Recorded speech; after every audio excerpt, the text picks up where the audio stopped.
How about crawl budget? I would love to talk Yeah? about crawl All budget. right. Yeah, I think it's a term that's thrown around a lot in the industry, and it's really, it seems like an abstraction of something that is much more technical and concrete, and I think we can get a lot of clarity through this video. Fair enough.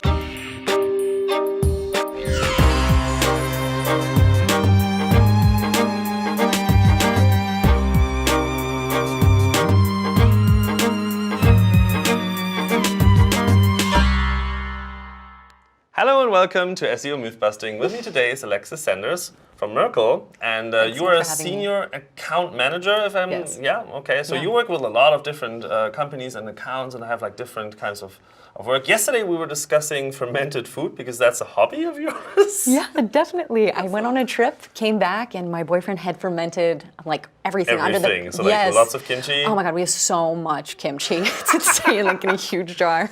But we're not here today to talk about kimchi. So what are things that your clients and customers are dealing with, and what's the question that you often get, or what's the topic you would like to discuss? I would love to talk about crawl budget today.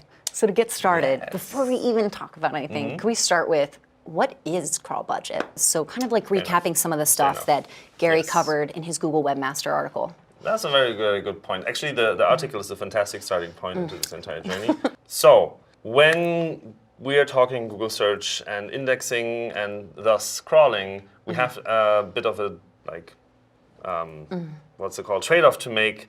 And the trade-off that we have to make there is we want to get as much information crawled as quickly as possible, but we don't want to overwhelm the servers. Definitely. Right. And would you categorize that part of it as crawl limit?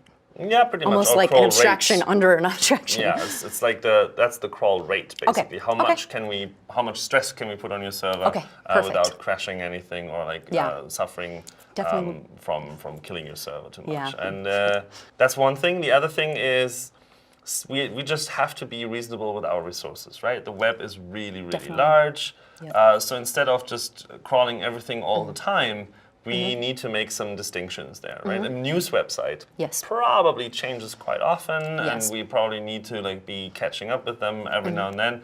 Whereas a website on the history of kimchi is probably not changing as often. I mean, nothing Definitely. against kimchi, but I think like the history isn't as fast-paced as the world news are. Yeah, definitely. So that's the crawl demand. So we try Yeah. to figure out like, is this something that we need to crawl more often, or is this something where it's Yeah. okay if we check up every now and then? And what goes into that decision-making process? So, for instance, if you had that kimchi website, or if you had something like archive.org, where it's really just something that's going to be constant for a long period of time, and there really isn't going to be any changes. Yeah. How do you guys determine that?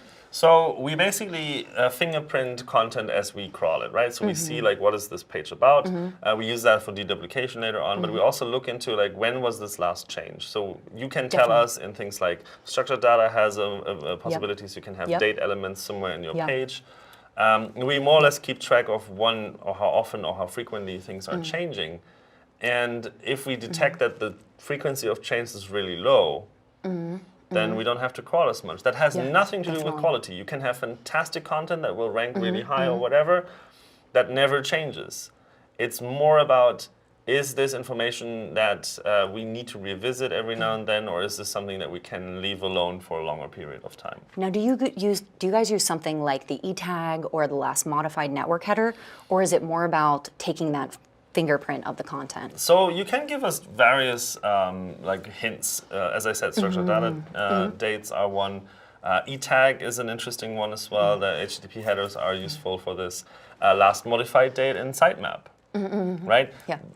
And the more useful you're making these, if you just like automatically update the last modified date in the sitemap, and we figure out that does not correspond to actual changes on the website, or the website changes are minimal, then that's not why helping waste us. our It's not exactly resources? like. Not only that, at some point we're just going to be like, okay, so this is not useful for this particular site. So, but as much information as we get, we will use to figure out what we can reasonably expect as a change frequency. Nice. So going backwards a little bit, what size of sites should be worried about crawl budget? Should be worried about hitting that crawl limit? Large sites. Large sites. And like if we were to give like millions millions of of pages. Okay, cool. So if you have under 1 million pages, really crawl budget is not something that you should be concerned about. Yes. Unless you have a really flaky server setup, but then again, crawl budget isn't your problem. Your problem is just server setup, right? Yeah, no, definitely. So do you typically see that the issue isn't really with the server setup, but more with the crawl demand, or do you see it more with the server setup?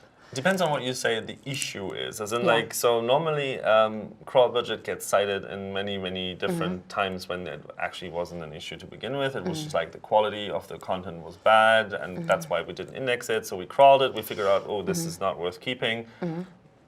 Then we didn't index it, and people are like, Yeah. so is this a crawl budget problem? And we're like, no, we have crawled it. It was just not good. Yeah, yeah.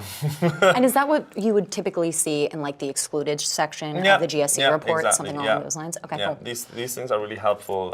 Sometimes you also see people are like, oh yeah, my crawl budget is really low, and then we're like, yeah, but is that a problem? Are you having like lots of changing content? And they're like, actually no, it's like a blog that updates once a week, and I'm like, how big of a problem really is that? Sometimes it's also people just barely missing the crawl window where we does not discover the URL, and if you're not submitting it in sitemaps, then we have to crawl another page to find that link to that URL, and then we're going to crawl that one. So using sitemap reasonably is a good idea for these things, but again, if you're not having millions of pages, then crawl budget is rarely an issue. Yeah, so let's say you're working with a major e-commerce or something like real estate where you have hundreds of millions of pages that are a little bit smaller, maybe a little bit similar. Is there anything that those industries can do to make their pages crawled more often or more appealing to Google? So as you said, so the thing is like being crawled more often is not necessarily helping. It's not giving us a signal for quality, or it's not meaning like, oh, this is fantastic. Having something crawled and then indexed and then never changing is okay as far as we're concerned. But for e-commerce, I would highly recommend, if we were saying something very interesting, like lots of smaller pages that are very similar to each other. If they are very similar to each other, should they exist, is my first question. Or is it more like can you extend the content? For instance, if it's product variations of it, maybe you just describe them in a table inside one page rather than having 10 pages for all the variations. Definitely. It's like, which colors are available? Well, that's not... It almost brings to the fact that there's so many different issues that fit into crawl budget, whether it's like duplication or finding the pages or yes, server speed is an issue, right? If you have a server that every now and then just flakes on us, then we don't know, is that because it's a flaky server, or is that because we are about to overwhelm you? You got a flaky server. It's like it's wobbly and falling over every now and then we have to be careful. We have to touch very lightly on that server. So let's say someone is switching over their site to a more powerful server. What is something they should expect to see in their log files if Google's testing their service to see how much they can handle? They might see like an increase in crawl activity and then like a small decrease again, and basically there's like this wave motion that's going to happen. But normally when you just switch the server and nothing else changes, you might not even see us doing anything. You just see like it just continues to go through. Definitely. Unless you change from something that was broken to something that works, then you probably see more crawling happening. Okay, so what about in the situation of migrations? A lot of sites are really hyper aware about how their site is being crawled during a migration. Are there any tips that you guys have to making sure that your site is being crawled accurately? So what you can definitely do is you can make sure that you're more or less progressively updating your sitemap and saying like, this has now changed, this has now changed, and this has now changed, and it's now time to crawl that, and we crawl it, we get a redirect. That's actually a change that is interesting for us, and then you can control a little bit on how we discover the change in the migration. But generally speaking, just make sure that both servers are up on par and like running smoothly and not like flaking out every now and then or like giving us error codes. Definitely. Make sure that your redirects are set up correctly as well. and that you're not accidentally blocking important things for us to understand once we are landing on a new site. If you have like a robots.txt beforehand, and then you change that to completely different URLs being blocked and put that on the other thing, then we're like, what's happening here? What is going on? Yeah, so that's not a great idea. So try to like do one thing at a time. Do not be like, we're going to change the tech stack, we're going to change the server, we're going to change the URLs, we're going to change the content, and we're going to migrate to a different domain. It's like, that's a lot. Too much for 1 year. Too much for one project. No, for sure. Okay, so for crawl budget, what levels of a site does it affect? So if you have a CDN, will it affect your site? If you have a subdomain or a domain, at what levels of your infrastructure is it affecting? That depends. So generally speaking, we go on the site level, so everything that is on the same domain. Okay. Sometimes subdomains might be counted towards that, sometimes they are not. CDNs are a weird one where it's like kind of counted against your site, but not really. And you should normally not worry about it. And I think like crawl Stop budget. stressing so much, SEOs. Enjoy yourself. And what's interesting is when it comes to crawl budget, where I would say like you should consider this, especially if you're dealing with user-generated content, you can try to tell us not to index or not to crawl certain things that you know are bad. Okay. So it's more of a content side of things rather than the technical infrastructure side of things. Yeah, definitely. Okay, so does crawl budget actually affect both your indexing phase, crawling phase, and your rendering phase? Crawl budget does actually touch on rendering, because as we render, we will fetch additional resources. That comes from your crawl budget. Yeah. Because again, the trade-off is still there, right? When we're crawling initially, we don't want to overwhelm your server, but the same goes to when we're rendering. We don't want to overwhelm your server there. What's the point in killing your e-commerce website just because we are making thousands of requests at the same time to crawl all these resources? So it can happen, especially if you have a large site with millions of URLs and you get your caching wrong, for instance, that we actually have to fetch everything over and over and over again, which means we have a lot of simultaneous requests to your server. If your server then slows down significantly, then we'd be like, ooh, okay, careful. And then resource fetches might fail. Yeah. So we might be able to like fetch and render the first, I don't know, 500,000 pages, but then suddenly the resources seem to fail because we're like, we don't want to make more requests at this point. And then we can't really render them, so that would be bad. Yeah, so what do we do in terms of caching for those resources? So obviously with pages, we can put them in Excel sitemaps and all the stuff you mentioned before with potentially structured data and then maybe even adding some network headers. But what do you think about those resources that could be really consuming of Google's resources? Absolutely. So the thing is, we're trying to be as aggressive as possible when we're caching sub-resources, such as CSS, JavaScript, API calls, all that kind of stuff. If you have API calls that are not GET requests, then we can't cache them. So you want to be very careful with doing like POST requests or something like that. It's like some APIs are doing that by default, and then I'm like, that's an interesting one because we can't cache it. So that's going to consume your crawl budget quicker. The other thing is you can help us by making sure that URLs optimally never change. So what is a really good idea is you can have content hashes in your resources. So instead of saying like application.javascript, you can say application dot and then this hash that describes the content, like nice. So basically like 16 characters. Exactly, like these MD5 hashes. Dot JavaScript, and this will never change. So when you're making an update to your JavaScript, you get a different URL. So we can cache the other thing forever. And once we get the new HTML, we get the new URL for the JavaScript, and then it's almost like versioning, right? It's like versioning in the URL, exactly. Nice. So that's a great So idea. for that first version that you would have, or any particular version that you would have, how long is that typically cached for? It depends, but we're trying to cache as aggressively as possible. So this can be like a day, this can be a week, this can be a month, and we might ignore caching headers. So if you're telling us this expires tomorrow and we're like, no, it does not, then we might just cache it nonetheless. Yeah, right. Awesome. So do you find that any particular industries complain more about crawl budget than others? Or talk more about it? That's true. I think like e-commerce and publishers are quite prone to this because they have historically typically large sites with lots of pages, and they might actually run into this. We had a really interesting situation with one webmaster presented that at a webmaster conference in Zurich once.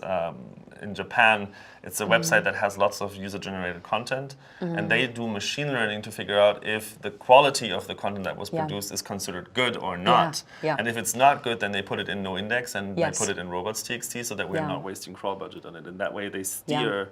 Because they had a crawl budget of like 200,000 pages per day or something like that. Yeah. But they had like 1 million coming in, and most of it was spam. So they're like, Yeah. it's annoying if we just waste our crawl budget for the day on spam that Yeah. will not get indexed anyway. So that's an interesting one. So do you believe that there's an overall quality metric that Google uses? So for that particular site in general, because they had so much non-high quality content, did that affect Google's outlook on their content overall? Not really. It was Yeah. more like this page is not good. We're not going to put it in the index. Yeah. So that's Yeah. the Okay. outcome really. Or is it, Okay, if it's nice. light on content, if someone just Yeah. literally posts a picture and says like, haha, then that's not great content necessarily. Especially if the picture is just a repost of some, I don't know, meme or some stock photo, right? Yeah, definitely. So what are some things that we as webmasters and SEOs and agency people can recommend to our clients on how to help Googlebot out and help your rendering system out as well?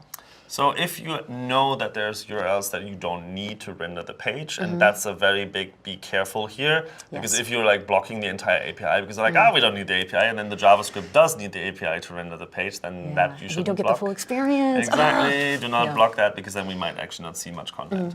But if you have something that definitely like internal analytics or some internal like tools or some chat tool that pops up or whatever, just Yeah. don't let that be crawled because Yeah. what's the point? Yeah. Also, you can use. And do you recommend blocking it in the robots.txt for those particular If you resources? don't Like want kind of them throwing them in a crawled, folder? Sure, yes.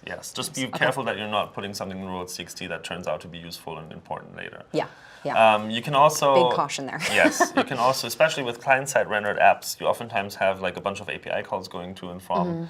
You can proxy that through like a facade kind of thing. You basically build a little application that all it does is it takes one request for one specific piece of data that you need to render the page, makes all the API requests and all the backend requests that it needs, maybe has a layer of caching as well to make this faster, and then has one response going back. That way you have one response, one request, one response cycle. So I may sound a bit goofy, but this is something like GraphQL? Like GraphQL, exactly, okay, yes. all right. But with GraphQL, again, be careful, do not use the post mode. No Make post sure that mode, it uses people. get requests, not post requests. cool. But yeah, there's a bunch of stuff you can do, and Yeah. basically cut off the bits that you don't want crawled, and give us information of the frequency of change in sitemaps and stuff, so that we can get a better grasp of where we should be spending our time. Definitely. And do you see any pitfalls that people fall into with crawl budget quite often? Well, definitely the robots one, like that happens all the time, that they block something that turns out to be an important resource. Like, it does not need to load the CSS, and we're like, We don't know what the page looks like, so we need the layout. Exactly. Or something. People sometimes fall for it when they do like A/B testing, that like something gets no index when they don't want it, and then they waste Yeah. crawl budget on something that doesn't end up in the index. And Yeah. I'm like, yeah, like all sorts of things can go wrong. My favorite is when people are dealing with servers that are not configured correctly, and then they just give you like a 500 something, and we're like, okay, if this happens, then we're not crawling as much anymore because we don't want to overwhelm your server. And then people are like, why is Google not crawling this? And we're like, well, because your server constantly tells us that it's overwhelmed. So, Yeah. So let's say you have a very large site and you know you have these mega powerful servers with gigabytes and gigabytes of data. Is there any way that we can tell Google that, hey, you can crawl us more, like we expect you to crawl us more here? Right, you can't really. Okay. We're right. detecting that. What you can do is you can Yeah. limit us, but you can't really like say more please, more please. Okay. This crawl scheduler is relatively clever when it comes to these kind of things, and normally if we detect like, oh, there's lots of good content out there on this Yeah. page, and the sitemap is full of URLs, then we'll try to grab as much as we can, and as Yeah. long as your server doesn't like tell us not to, we'll continue doing that. So eventually the crawl budget might ramp up to what you would expect to see. Lovely. So just keep creating fresh, great quality content is really what it comes down to get generally crawled. Yeah. the answer to pretty much everything. Yeah. Good quality content, if it's fresh, also great. Awesome. Yes. Alexis, thank you so much for being with me and having this fantastic conversation. And I think there was like a bunch of nuggets in there, and it was great having you here. So Thank you so much. we did this, and I hope you enjoyed it, and see you soon again. Thanks so much, everyone. Next episode, we have Eric with us, and we're going to be talking about page speed, how it works in ranking, what to look out for, what to not do, and how to not get it wrong. It's such a great topic because so many people do get it wrong, I'm afraid. So, don't miss out on the next episode.